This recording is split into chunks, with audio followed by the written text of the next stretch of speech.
SV6 news కు స్వాగతం. ముందుగా హెడ్లైన్స్. బీజేపీ క్లీన్ స్వీప్, 48 స్థానాల్లో విజయకేతనం. తెలంగాణలోనూ అధికారం చేపట్టడానికి భాజపా సిద్ధం, కిషన్ రెడ్డి. ఆస్తి కోసం కుట్రలు పన్ని జగన్ దిగజారిపోయారు, వైఎస్ షర్మిల. అవినీతిలో కూరుకుపోయినందుకే ఢిల్లీలో ఆప్ ఓటమి, ఎంపీ రఘునందన్ రావు. హోరాహోరీగా సాగిన ఢిల్లీ అసెంబ్లీ ఎన్నికల్లో బీజేపీ ఘన విజయం సాధించింది. 70 అసెంబ్లీ స్థానాల్లో అధికారానికి అవసరమైన మెజార్టీ మార్కు 36 స్థానాలను సునాయాసంగా దాటేసి 48 స్థానాలను గెలుచుకుంది. 22 స్థానాల్లో ఆమ్ ఆద్మీ పార్టీ ఆప్ రెండో స్థానంలో నిలిచింది. కాంగ్రెస్ పార్టీ వరుసగా మూడోసారి కూడా ఒక్క సీటు కూడా గెలుచుకోకుండా హ్యాట్రిక్ జీరోలతో చతికిలపడింది. బీజేపీ ఘన విజయంతో 27 ఏళ్ల తర్వాత ఢిల్లీలో అధికార పగ్గాలు చేపట్టనుంది. ఢిల్లీ అసెంబ్లీ ఎన్నికల ఫలితాల్లో కాంగ్రెస్ కు 0, తెలంగాణ సీఎం రేవంత్ రెడ్డి హామీని నమ్మని ఢిల్లీ ప్రజలు, నోటాతో పోటీ పడుతున్న కాంగ్రెస్ అన్ని స్థానాల్లో మూడో స్థానానికి పరిమితమైన కాంగ్రెస్ ఢిల్లీ ఫలితాల్లో కనిపిస్తున్న తెలంగాణ, కర్ణాటక పాలనకు ప్రతిఫలమంటూ వ్యాఖ్యానించారు. इसीलिए आज मैं दिल्ली जनता से मैं ये गुजारिश करने के लिए आया हूं इतना दूर कि कांग्रेस पार्टी ने जो वादा कर रहा है इस चुनाव में, वादा निभाने का जिम्मेदारी कांग्रेस पार्टी के है. तेलंगाना राज्य के मुख्यमंत्री मैं जिम्मेदार लूंगा, दिल्ली में कांग्रेस के सरकार बना दो. ఢిల్లీ అసెంబ్లీ ఎన్నికల ఫలితాల్లో భాజపా భారీ విజయం దిశగా దూసుకెళ్తుంది. ఈ ఫలితాలపై కేంద్ర మంత్రి, భాజపా తెలంగాణ అధ్యక్షుడు కిషన్ రెడ్డి స్పందించారు. 27 ఏళ్ల తర్వాత ఢిల్లీలో భాజపా అధికారంలోకి వస్తుందని సంతోషం వ్యక్తం చేశారు. అక్కడ డబుల్ ఇంజన్ సర్కార్ ఏర్పడబోతుందని పేర్కొన్నారు.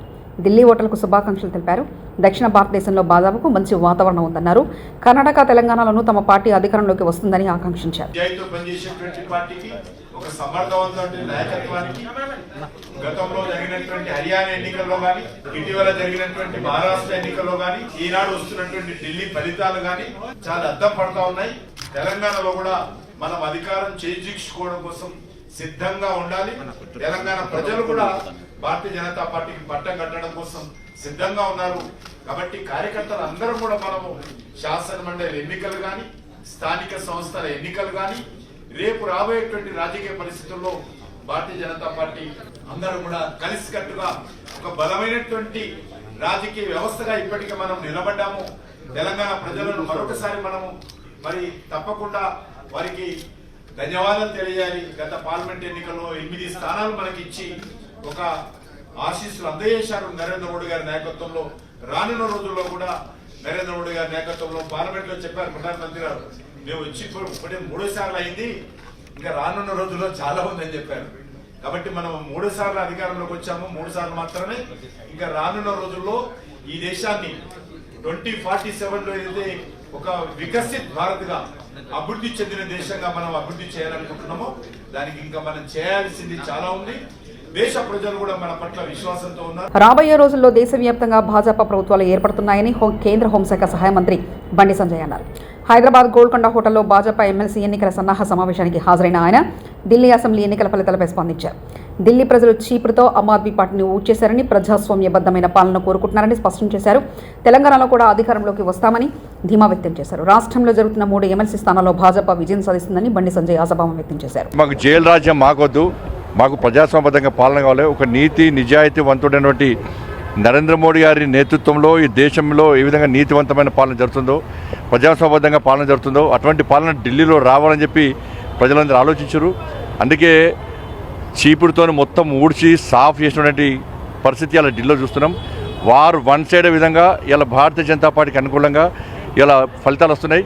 తప్పకుండా నరేంద్ర మోడీ గారి నాయకత్వంలో, జేపీ నడ్డా గారి ఆధ్వర్యంలో, అమిత్ షా గారి యొక్క సూచనల మేరకు దేశవ్యాప్తంగా అన్ని రాష్ట్రాల్లో అతి త్వరలో భారతీయ జనతా పార్టీ ప్రభుత్వాలు ఏర్పడబోతున్నాయి. ఢిల్లీలో మేధావి వర్గంతో పాటు,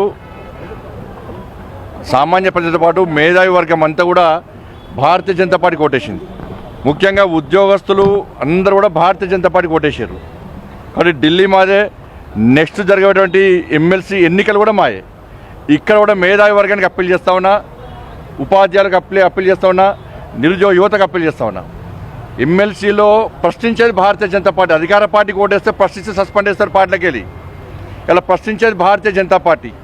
కాబట్టి ప్రశ్నించేటువంటి భారతీయ జనతా పార్టీకి, పోరాటం చేసే భారతీయ జనతా పార్టీకి, మీకోసం ఉద్యమించే భారతీయ జనతా పార్టీ అభ్యర్థులైనటువంటి ఎమ్మెల్సీలో ఈ 3 ఎమ్మెల్సీలో భారతీయ జనతా పార్టీ గెలిపించండి. ఢిల్లీ మేధావర్గం ఏ విధంగా మంచి నిర్ణయం తీసుకుందో అదే నిర్ణయాన్ని తెలంగాణ రాష్ట్రంలోని 3 ఎమ్మెల్సీ ఎన్నికల ప్రాంతంలో మేధావర్గము ఇలా ఆలోచించి మీ ఓటును వినియోగించుకొని ఢిల్లీ మాదే, ఇక్కడ 3 ఎమ్మెల్సీలు మాయే. అవినీతిలో కూరుకుపోయినందుకే ఢిల్లీలో ఆమ్ ఆద్మీ పార్టీ ఆప్ అధికారం కోల్పోయిందని భాజపా ఎంపీ రఘునందన్ రావు అన్నారు. ఉచితాలతో అధికారం కైవసం చేసుకోవచ్చని భావించే రాజకీయ పార్టీలకు ఢిల్లీ ఎన్నికలు గుణపాఠమని చెప్పారు. ఢిల్లీ అసెంబ్లీ ఎన్నికల్లో భాజపా ఘన విజయంపై రఘునందన్ రావు హర్షం వ్యక్తం చేశారు. శుభాకాంక్షలు, అభినందనలు తెలియజేస్తా ఉన్నాం. ఫ్రీబీల వల్లనే అధికారంలోకి వస్తాం, ఉచితాల వల్లనే మళ్ళొకసారి అధికారంలోకి వస్తాం అనేటువంటి అన్ని రాజకీయ పార్టీలకు కూడా ఢిల్లీ ఎన్నికలన్నిటి ఒక రకంగా గుణపాఠంలా కనబడతా ఉన్నాయి.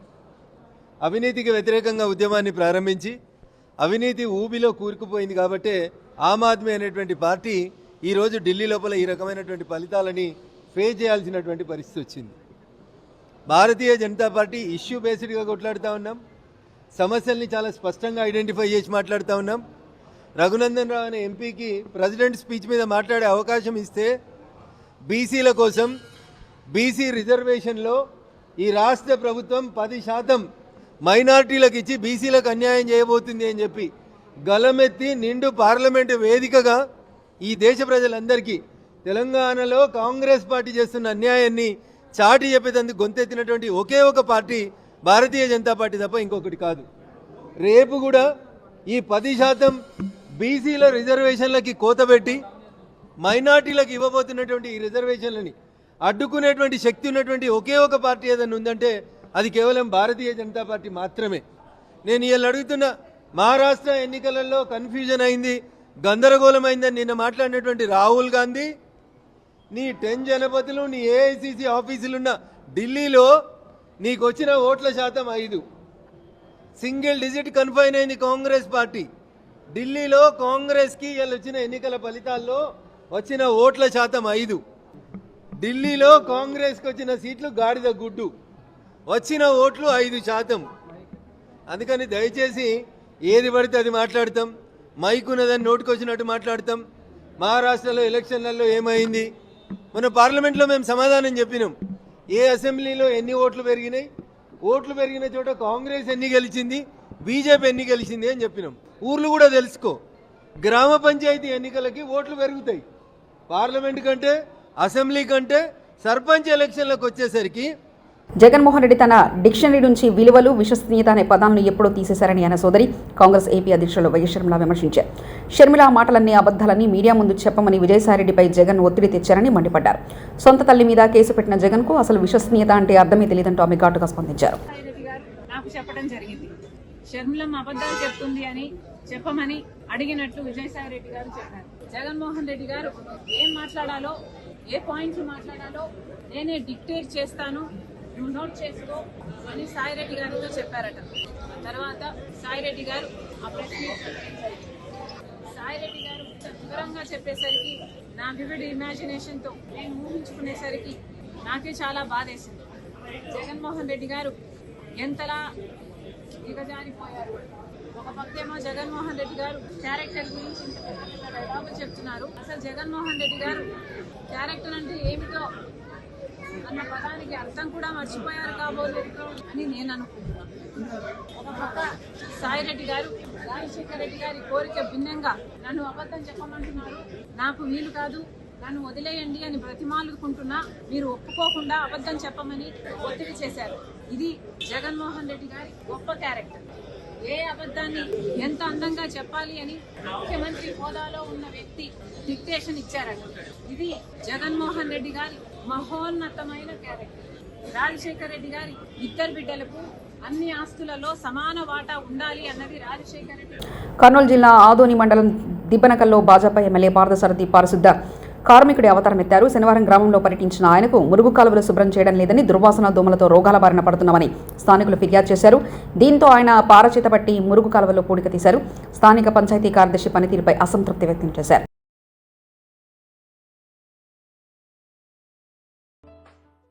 నేను చేస్తున్నప్పుడు మీరంతా ఎందుకు చేయలేరు? నేను చేస్తున్నప్పుడు చేయించగలుగుతావా లేదా ఈ పని? నేనే ఇంత చేసినవాడిని, నువ్వు చేయించగలుగుతావా లేదా?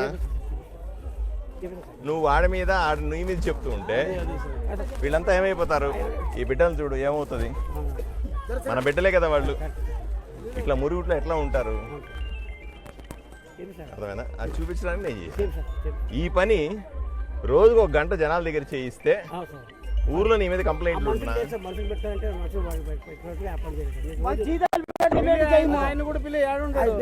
మనసు ఉండాలి. ఢిల్లీ ఎన్నికల ఫలితాలపై స్పందించిన మాజీ సీఎం అరవింద్ కేజ్రీవాల్ ఢిల్లీలో ప్రజలు ఇచ్చిన తీర్పును గౌరవంగా స్వీకరిస్తున్నామని, విజయం సాధించిన బీజేపీ పార్టీకి కృతజ్ఞతలు, బీజేపీ పార్టీ ప్రజలకు ఇచ్చిన హామీలను అమలు చేయాలని కోరుతున్నాం.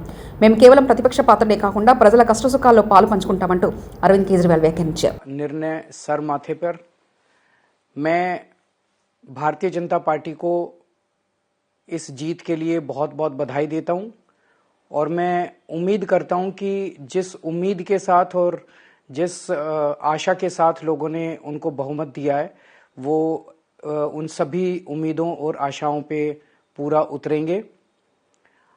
हमने पिछले 10 साल में जनता ने जो मौका दिया हमें, उन 10 सालों में हमने बहुत सारे काम किए. शिक्षा के क्षेत्र में, स्वास्थ्य के क्षेत्र में, पानी के क्षेत्र में, बिजली के क्षेत्र में और भी अलग अलग तरीके से लोगों को राहत पहुंचाने की कोशिश की उनकी ज़िंदगी में. और दिल्ली के इंफ्रास्ट्रक्चर को भी हमने सुधारने की कोशिश की. अब जो जनता ने हमें निर्णय दिया है, हम न केवल एक कंस्ट्रक्टिव ऑपोजिशन का रोल निभाएंगे बल्कि हम समाज सेवा, जनता के सुख दुख में काम आना, व्यक्तिगत तौर पे जिसको भी जो ज़रूरत होगी हम लोगों के सुख दुख में हमेशा काम आएंगे. क्योंकि हम राजनीति में कोई सत्ता के लिए नहीं आए, हम राजनीति को एक जरिया मानते हैं जिसके जरिए जनता की सेवा की जा सके, जिसके जरिए लोगों के सुख दुख में काम आया जा सके. वो काम हम करते रहेंगे और हमें आगे भी इसी तरह से जनता के सुख दुख में काम आना है. मैं आम आदमी पार्टी के सभी कार्यकर्ताओं को बहुत बहुत बधाई देना चाहता हूं. वो बहुत शानदार चुनाव लड़े, बहुत मेहनत की, उन्होंने बहुत कुछ सहा. इस पूरे चुनाव के दौरान उन्होंने बहुत शानदार चुनाव लड़ा. इसके लिए मैं उन सबको, सभी कार्यकर्ताओं को बहुत बहुत बधाई देना चाहता हूं. नमस्कार. మన ఐరన్ లెగ్ రేవంత్ రెడ్డి పోయి ఢిల్లీలో కాంగ్రెస్ పార్టీకి 0 సీట్లు తెప్పించేందుకు దేశంలో నరేంద్ర మోదీకి అతిపెద్ద స్టార్ క్యాంపెయిన్ అంటే రాహుల్ గాంధీ, రేవంత్ రెడ్డి తెలుగు భాషలో ఉన్న తిట్లని తిడుతున్నారు. వేరే వారైతే సిగ్గుతో చచ్చిపోయేవారు. రేవంత్ రెడ్డికి సిగ్గు లేదు కాబట్టి బతుకుతున్నాడంటూ వ్యాఖ్యానించారు. తెలుగు భాషలో గిన్ని తిట్లుంటాయని కూడా ఎరకలేదు నాకు. గన్ని రకాలుగా తిడతాను. అది ఎవరు తిట్టేది? మళ్ళీ 80 ఏళ్ళోళ్ళు, 90 ఏళ్ళోళ్ళు. నిన్న ఒక మహిళ, ఢిల్లీ ఎలక్షన్ ఫలితాలు వచ్చినాయట, చూసిరా మీరంతా? సక్సెస్ఫుల్గా మన ఐరన్ లెగ్ ముఖ్యమంత్రి వేయండు. కాంగ్రెస్ పార్టీకి ఎంత వచ్చింది? ఎంత? నిన్న మొన్నటి దాకా మనని బాగా అన్నాడు కదా 0 అని. ఇప్పుడు ఆయనకు కూడా వచ్చింది గాడిది గుడ్డు 0. మనోడు పోయి మొత్తానికి మహారాష్ట్రలో కూడా కొట్టిండు. ఆడ ఇంకా కొన్ని వచ్చినట్టున్నాయి. ఇక ఢిల్లీకి పోతే మాత్రం నాశనం అయిపోయింది. ఇప్పుడు అడుగు నాశనం అయింది, ఆడ ఖతమే అయిపోయింది. ఇప్పుడు 0. కానీ ఒక్కటి మాత్రం రాహుల్ గాంధీకి మనందరం మంచిగా సపోర్ట్లు కొట్టి అభినందనలు చెప్పాలి. రాహుల్ గాంధీ అంటే ఏం చేస్తుండే దేశంలో యాడాడ నిలబడుతుందో కాంగ్రెస్ పార్టీ అలాగే ఎక్కడెక్కడైతే నిలబడుతుందో వేరుగా అక్కడ బీజేపీని మాత్రం గెలిపించి వస్తున్నాడు. పక్క అక్కడ అందరూ నొడగొట్టి బీజేపీని గెలిపించి వస్తాడు. ఇవాళ ఈ దేశంలో నిజంగా చెప్పాలంటే నరేంద్ర మోడీకి, బీజేపీకి అతిపెద్ద కార్యకర్త ఎవడన్నా ఉన్నాడా అంటే Rahul Gandhi, Revanth Reddy. BJP clean sweep, 48 స్థానాల్లో విజయకేతనం. తెలంగాణలోనూ అధికారం చేపట్టడానికి భాజపా సిద్ధం, కిషన్ రెడ్డి. ఆస్తి కోసం కుట్రలు పన్ని జగన్ దిగజారిపోయారు, వైఎస్ షర్మిల. అవినీతిలో కూరుకుపోయినందుకే ఢిల్లీలో ఆప్ ఓటమి, ఎంపీ రఘునందన్ రావు. ఇవి బులెటిన్ విశేషాలు. చూస్తూనే ఉండండి SV6 న్యూస్.